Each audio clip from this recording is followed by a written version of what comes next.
All across the country, cannabis growers and dispensaries are turning to independent labs to help them provide safe, high-quality products.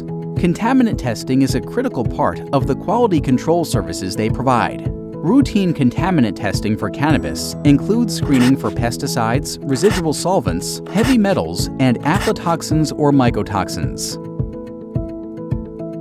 The analytical detection of pesticides in cannabis is one of the main challenges facing the industry.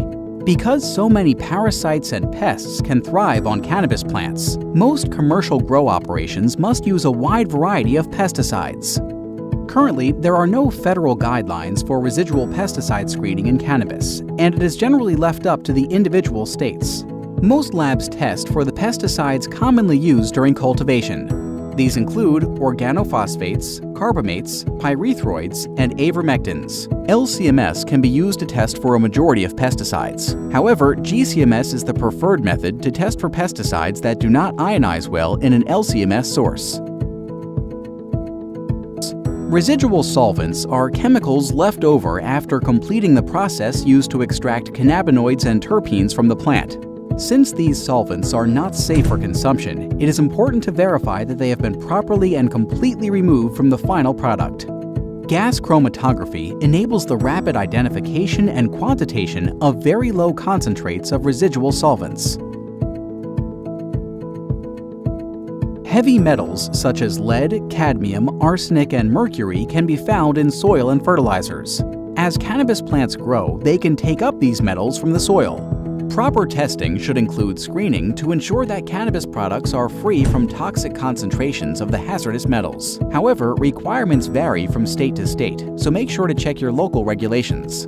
The best way to detect trace metals in plant material is by inductively coupled plasma mass spectrometry, ICP-MS. ICP-MS is the most sensitive method and is preferred by QC labs.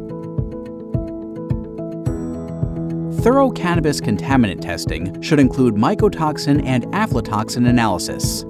These toxins are produced as the secondary metabolites from mold, which grows under the ideal growing conditions for cannabis. There are regulations currently in place that set allowable limits of these microorganisms in food. Liquid chromatography mass spectrometry technology enables cannabis labs to rapidly test for mycotoxins, achieving the ultra-low levels of detection required. Accurate, thorough contaminant screening is critical to keep cannabis patients and consumers safe from harmful contaminants. To learn more about contaminant testing and all types of QC testing for cannabis labs, visit www.growyourlab.com.